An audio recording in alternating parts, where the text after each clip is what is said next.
ये बात आप जरूर स्वीकार करें कि सोते समय आपको बहुत सावधान रहना है। और प्रायः गलती सोते समय करते हैं उपासक की, कोई प्रपंच की बात याद करते हुए या मोबाइल देखते हुए या कोई गंदी चेष्टाओं का आपकी रात बेकार चली जाएगी। अगर गंदी चेष्टा हो गई तो सुबह भी बेकार हो जाएगी, दिन भी बेकार हो जाएगा, निरुत्साहित हो जाओगे। सोते समय आपको समय नहीं देना व्यर्थ चिंतन का। उसी समय विषय चिंतन होता है, उसी समय विषय भोग की आकांक्षा जागृत होती, उसी समय विषय देखने की इच्छा होती। मोबाइल है तो जिस समय आप अपनी शैया पर जाएं स्विच ऑफ कर दें। उसमें मैसेज घंटी आने का कोई भी रास्ता मत रखें। मान लीजिए आप उपासक हैं भगवत प्राप्ति के, 30-35 वर्ष ये नहीं था तो सब मर नहीं गए थे। और बोले इमरजेंसी, जब इसकी 30-35 वर्ष से पहले इसकी कोई रचना नहीं थी, मुझे लगता है, क्योंकि 30-35 वर्ष में ही इसका विस्तार देखा है। नहीं तो कभी किसी के पास मोबाइल नहीं। कोई बड़े अधिकारी तो इतना बड़ा वो, इतना बड़ा वाला वो ऐसे रखते थे। नहीं तो मोबाइल तो हमें लगता है 30-35 वर्ष। तो फिर इमरजेंसी कैसे चलती थी? कैसे चलती थी इमरजेंसी? और आप ब्रह्मा हो क्या कि इमरजेंसी संभाल लोगे? स्विच ऑफ करो। जो सब इमरजेंसी संभालने के लिए तैयार, रात दिन न सोता है, वो हर समय जागृत रहता है, वो हमारा आराध्य देव है। स्विच ऑफ करो, चिंतन लगाओ श्री जी का। ये जो रात्रि के शयन के समय मोबाइल में इधर उधर दृश्य देखने हैं, अपने सर्वनाश का बीज बोना है। मान लो, हमारी प्रार्थना मान लो, ये उस समय मन आपको परेशान करेगा जब कमरे की सिटकिनी अंदर से बंद होगी। सबसे प्रार्थना है रात्रि के शयन के समय।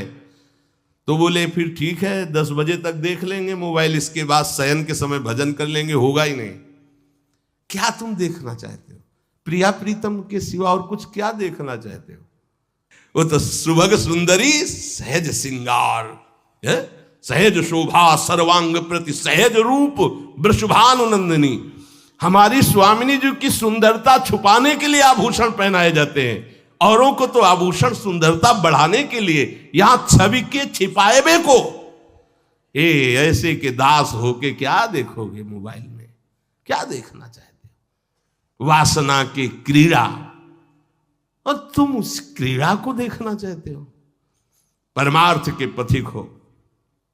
देखना है तो प्रभु को देखने की वृत्ति रखो, अन्यथा मूंद लो आंखें। प्यारे, महान फल प्राप्त करोगे। सबसे प्रार्थना है एकांत में मोबाइल रूपी दुश्मन से बचो। क्योंकि जब आप गंदी बात कहीं देखोगे तो आपके अंदर वैसे ही चिंतन बनेगा, वो ऐसे ही लगेगा मैं भी ऐसा करूं, मैं भी ऐसा भोगूं, मैं भी ऐसा देखूं। मान लीजिए आप, जब हमारे शास्त्र कहते हैं कि पशु पक्षियों के मैथुन को भी नहीं देखना है, अगर ऐसा एक बार दृष्टि पड़े तो मानसिक प्रणाम करके दोबारा दृष्टि न देना। और आप मोबाइल में ऐसी चेष्टाएं देखोगे, कैसे आप भगवत भजन करोगे? कैसे भगवत प्राप्ति का उद्देश्य रख पाओगे? ये कलयुग की बहुत महीन चाल है कि उसके बिना काम नहीं चलेगा और हम तुम्हें काम से युक्त कर देंगे। इसके बिना काम चलेगा नहीं, तुमको रखना पड़ेगा। और जब तुम इसे रखोगे तो हम काम अपना कर लेंगे। कलयुग ने कहा हम अपनी व्यवस्था बना लेंगे। यहां कह रहे जब आप नींद में जा रहे हैं तो बिल्कुल मानो मृत्यु शैया पे जा रहे हैं। आपको उस समय नाम जप में बहुत ध्यान देना है, कहीं मन बहक ना जाए। तो क्या होगा, 5-6 घंटे जो आप लेटोगे ना, वो भी भजन हो जाएगा।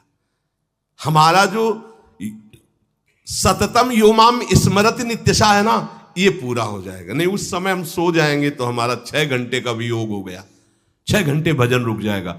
और ये 100% पक्की बात अनुभव की कहते हैं, यदि सोते हुए भजन करोगे तो जगते। कई बार तो पकड़ा है कि अगर आधे पद में बेशुद्ध हो गए तो वो पद पूरा जगते ही शुरू हो गया है।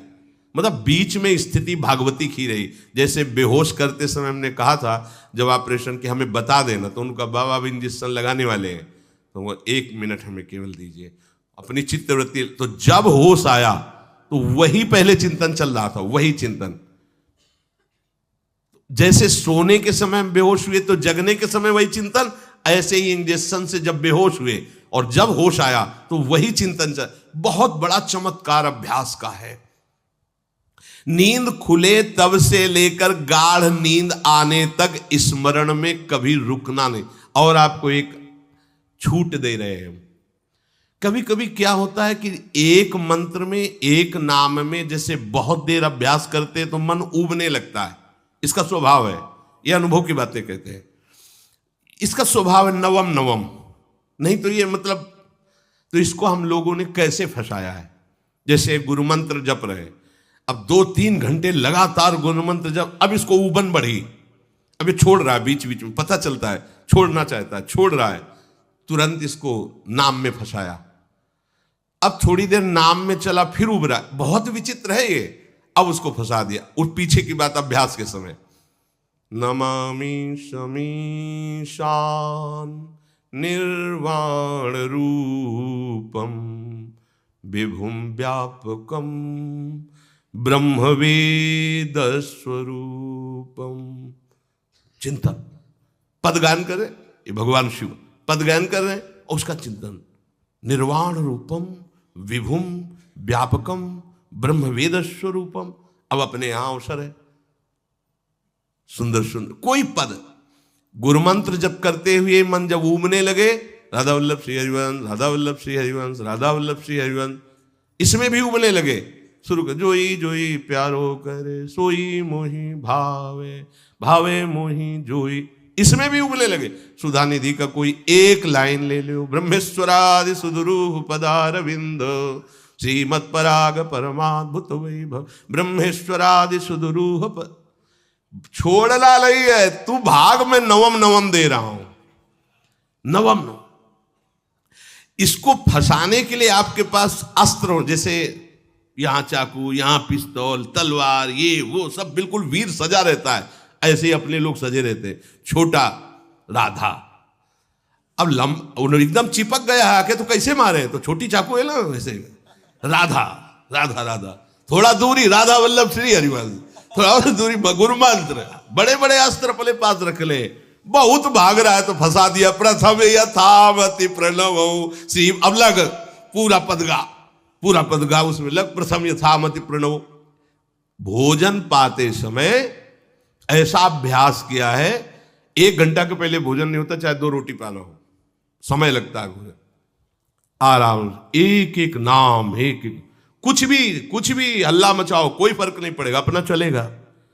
अभ्यास स्नान के समय, भोजन के समय, किसी क्रिया के करते समय, किसी से बात करते समय, सोते समय, ये विशेष स्थान जहां में सावधान रहना है। यहां भजन छूटता है, ध्यान देना, यही भजन छूटता है। चलते समय, क्रियावान होते समय, प्रसाद पाते समय या किसी से बतराते समय, ये सब भजन के छूटने के स्थान है और यही पकड़ना है भजन को।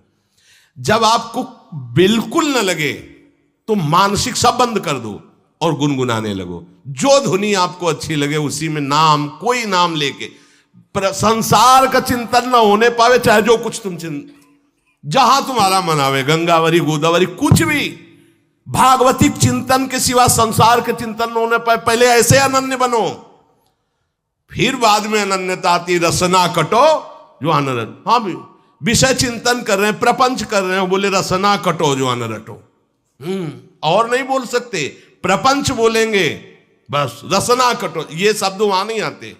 पहले हम आपको छूट देते, भक्त चरित्र, भगवान की चरित्र, नाम कीर्तन मंत्र, जो भी चाहो, संसार का चिंतन मत होने देना, पहले ये पकड़ो, फिर आगे चल करके जब पवित्र हृदय होगा तब ये निष्ठा आती, रसना कटो जो अन रटो, निरखियन फुटो नयन। मान लो संसार का चिंतन नहीं करने देना है इसको, आप जैसे बने वैसे करो भागवतिक चिंतन, कोई नाम ले लो, कोई मंत्र ले लो, तुम्हें जो प्रिय लगे, हम छूट देते हैं। ये हम नहीं करें कि रसना कटो जो अन रटो, ये बाद की बात है, हमें पहले इसका संसार चिंतन रोकना है। कैसे छूटेगा, कैसे छूटेगा, हमें यह पकड़ना है, नहीं तो निष्ठा की बात। जो हरि नाम जगत त्रिशिरोमणि वंश बिना कबहू, हरिवंश बोलेंगे नहीं, हरि बोलना नहीं है, हरि बोलना नहीं, क्योंकि जो हरिनाम जगत त्रिशिरोमणि वंश बिना, हरिवंश बोलना नहीं है क्योंकि प्रपंच में रति। तो क्या करो, जो तुम्हें प्रिय लगे पहले उसे पकड़ो। ये हम अंदर की बात करें, प्रवचन की बात नहीं कह रहे। मन को फंसाना है हमें। राम कृष्ण हरि जहां लगे इसको लगा, पहले इसको फंसाओ, संसार का चिंतन न होने दे। गीता भागवत भक्त चरित्र कुछ भी कहीं भी इसे फंसाओ, पहले संसार का चिंतन न होने दो, फिर लाओ इसको घुमा के निकुंज वाटिका में, फिर तो भागेगा ही नहीं, फिर नहीं भागेगा।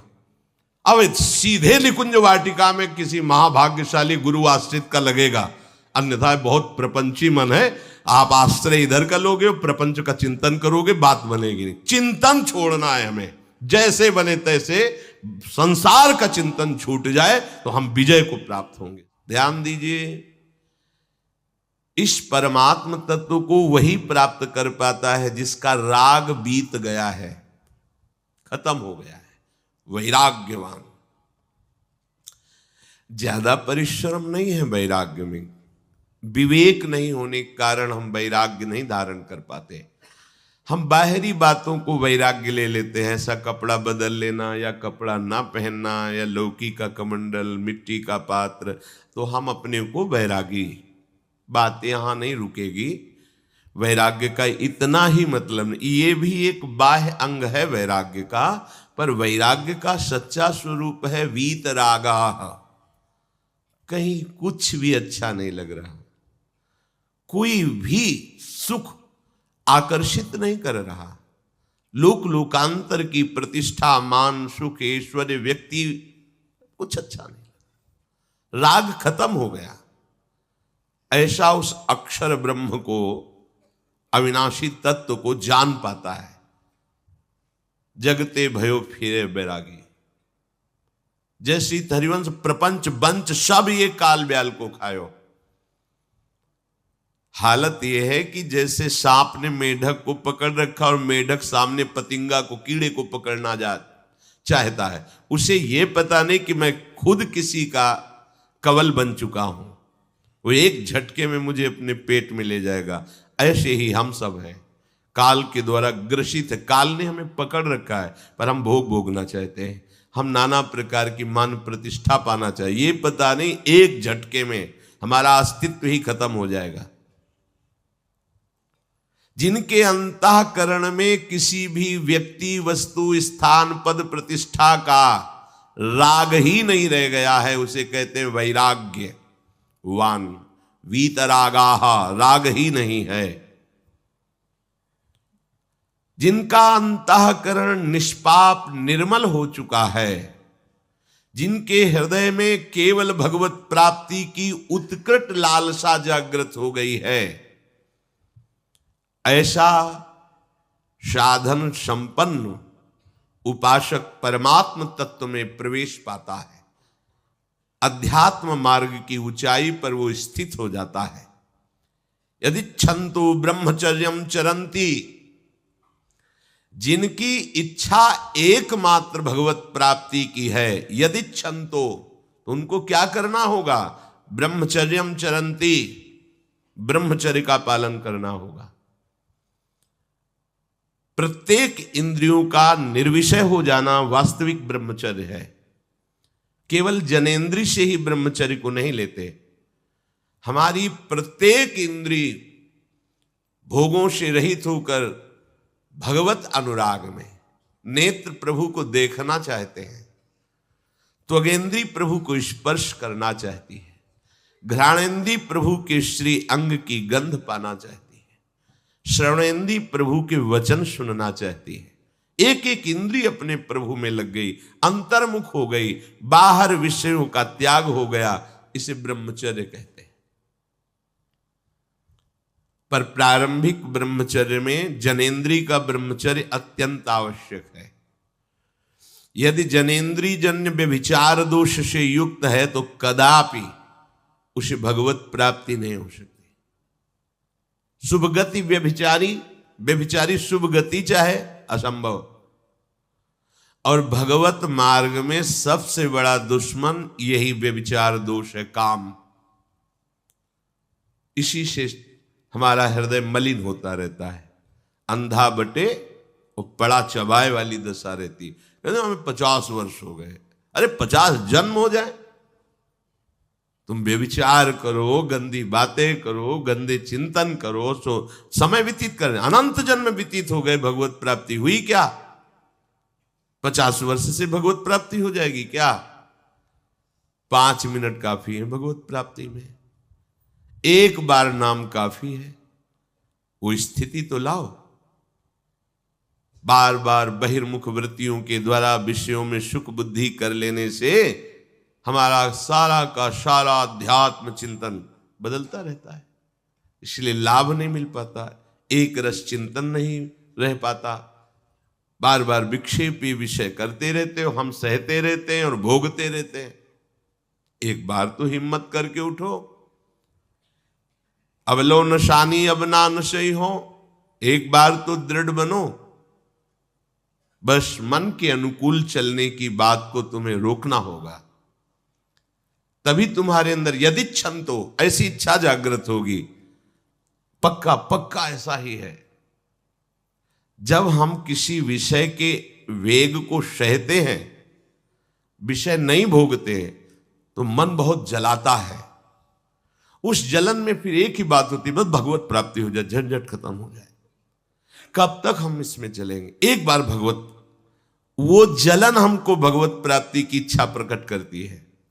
अपने लोग क्या करते, जलन को मिटाने की कोशिश करने लगते हैं, तो भगवत प्राप्ति की इच्छा क्या, भोग प्राप्ति की तृष्णा जागृत हो जाती है। भोगे हुए भोगों को बार बार भोगने की इच्छा का नाम तृष्णा है। बाहर और भीतर से कोई सहयोगी नहीं, जल रहा है उपासक, तब रास्ता निकलता है भगवत प्राप्ति का, तब इच्छा प्रकट होती। अब नहीं, बहुत जल लिया, अब तो केवल प्रियाजू के समीप जाना है, अब तो प्रभु के सानिध्य में रहना है, नहीं इन भोगों की जलन में जलना है। पर यहां तक पहुंचने के लिए जलना होगा, तभी लिखा सहित सहित बाढ़ है भगति तास्तितिक्षस्व भारत, क्योंकि आगमा पाइनो अनित्यास, ये नाशवान काम क्रोधादि तुम्हें प्रेरित करेंगे, तुम इनके वेगों को सह जाओ, ये स्थायी नहीं है। आगमा पाइनो है, आने जाने वाले हैं, और ये सहन करने से नष्ट होते हैं, भोगने से बढ़ते हैं। यदि क्षंतो, अगर भगवत प्राप्ति की इच्छा है तो ब्रह्मचर्यम चरंती, ब्रह्मचर्य का पालन करना ही होगा, इसमें कोई गुंजाइश नहीं, क्योंकि आप चल ही नहीं सकते। ध्यान से सुन लो, ये मनोरंजन का मार्ग नहीं है, इसमें मन ही मार तनहारिक वृंदावन में गाज, इसमें मन मारना होगा। प्रायः ये मन को दुलार करने वाले लोग कभी भाग्य से सत्संग में भी आ जाते हैं, कभी श्री विग्रह के दर्शन करने भी मंदिर पहुंच जाते हैं, कभी तीर्थ याटन भी करते हैं, पर इनका कोई लक्ष्य नहीं होता। आज सुन लिया सत्संग, बढ़िया है, लक्ष्य नहीं होता। यहां लक्ष्य वालों की बात हो रही। यदि क्षण तो, यदि तुम्हारी ऐसी इच्छा जागृत हो रही किसी जन्म में भगवत प्राप्ति करनी, तो ब्रह्मचर्यम चरंती, आप सच्ची मानिए, जिसके निकालने में तुमको सुख की अनुभूति हो रही, उसको रोकने में कितनी सुख की अनुभूति होगी। उन्मत्त हो जाओगे, बहुत जल्दी आपके सारे के सारे करण भगवदाकार होने लगेंगे यदि आप ब्रह्मचर्य का पालन करेंगे। शरीर स्वस्थ, हल्का, मन प्रसन्न, नींद आदि पर विजय, कितने गुण ही गुण। और ब्रह्मचर्यहीन आलस्य, प्रमाद, भोगों का चिंतन, मन का डिप्रेशन में पहुंचना, कमर में दर्द, टांगों में दर्द, सर में दर्द, घबराहट होना, बिना किसी कारण के मन भयभीत हो रहा है, भोजन अपच हो रहा है, बिना किसी प्रक्रिया के वीर नाश हो रहा है, बिना किसी प्रक्रिया के। काहे को मृत्यु स्वयं स्वीकार कर रहे हो, ये मृत्यु है। चाहे भगवान दत्तात्रेय जी बोल रहे हैं या भगवान कपिल देव जी बोल रहे हो, जब उपासक को संबोधन करते हैं भगवत प्राप्ति के लिए, तो कहते हैं कि इस भोग वृत्ति को साक्षात मृत्यु रूप देखो, ये मृत्यु है तुम्हारी। जब शरीर राग त्यागना है तो तुम शरीर से भोग भोगोगे तो आसक्ति शरीर की पुष्ट होगी, आसक्ति भोग सुख की पुष्ट होगी, है नहीं। कितने दिन शरीर रहेगा, कितने दिन भोग रहेंगे। विचारवान बनो, ब्रह्मचर्यम चरंती, ब्रह्मचर्य का पालन करो। उपासक जो ब्रह्मचारी होता है उसका खिला हुआ चेहरा रहता है, जैसे कमल खिला हुआ, बिना किसी कारण के उसकी मुख मुद्रा में प्रसन्नता होती है। जो ब्रह्मचर्यहीन होता है बुझा हुआ चेहरा होता है, तेजहीन, बिना किसी कारण के वो शोकग्रस्त लगता है। बैठा है, आपको लग रहा है शांत है, लेकिन आप चेहरे को देखो, वो एक शोकग्रस्त है, कुम्हलाया हुआ चेहरा, अशांत चेहरा। मुख प्रसन्न, तन तेज विराजा, यह है ब्रह्मचर्यम चरंती, भगवत आराधन संपन्न उपासक का। जैसे आग में पैर रखते हुए कोई चले तो कैसे चलेगा, ऐसे ही ब्रह्मचारी की पहचान है। इतनी स्फूर्ति उसके अंदर होती, जैसे आग में चलने वाला पूरा पैर नहीं रख पाएगा, अगला कदम रख देगा क्योंकि ताप लग रहा है, ऐसे उसकी स्फूर्ति होती पैरों में। उसकी आंखें एकाग्र रहती है, चंचलता इधर उधर या बार बार झपकना, यह विषयी पुरुष का लक्षण है। बार बार पलक झपकना, यह विषयी पुरुष का लक्षण है। इधर उधर ताक झांक, चंचलता, ऐसा बैठे तिनका तोड़ रहा है, पैर हिला, ये सब विषयी पुरुष के लक्षण है। ये तो बिल्कुल साधारण स्पष्ट दिखाई देता है आदमी विषयी है या ब्रह्मचारी, एक सेकंड में लक्षण होते हैं। आपको जब भगवत मार्ग का अवसर मिला है तो गृहस्थ हो, संतान हो गई, ब्रह्मचर्य से रहो। नहीं चाहिए संतान तो भ्रूण हत्या, गर्भ हत्या जैसे महापाप करने की क्या जरूरत है। उसी वीर से संतान उत्पन्न होती है जिसको आप नष्ट कर रहे हो, जिसको आप ऐसे पानी में बहा रहे हो, व्यर्थ फेंक रहे हो, तो उसको भ्रूण हत्या का पाप लग रहा है, तो तुमको पुण्य लग रहा है, वीरपात कर रहे हो तुम्हें भी वही हत्या लग रही है, क्योंकि उसमें वही जीवात्मा है जो मां के गर्भ में जाके बालक रूप धारण कर लेती है, उसको तुम नष्ट कर रहे हो। पर बुद्धि भ्रष्ट हो गई है, समझ में नहीं आता, व्यर्थ में वीरपात करते हो, व्यर्थ में। तुम्हारा भजन बनेगा, तुम अध्यात्म के योगी बनोगे, मजाक है अध्यात्म का मार्ग। होश में हो जाओ, ये मन के दुलार को बंद करो। जब तक इच्छा ही नहीं भगवत प्राप्ति की, तो फिर तुम कैसे भगवत प्राप्ति कर पाओगे। भगवत प्राप्ति की इच्छा कैसे होगी जब तुम्हारी इस तरह से निंदनीय वृत्तियां हैं। इंद्रियों को दुलार कर रहे हो, मन को दुलार कर रहे हो, भगवत प्राप्ति चाहते हो, आचरण नीच और चाहते हो उच्च पदवी। सावधान हो जाओ।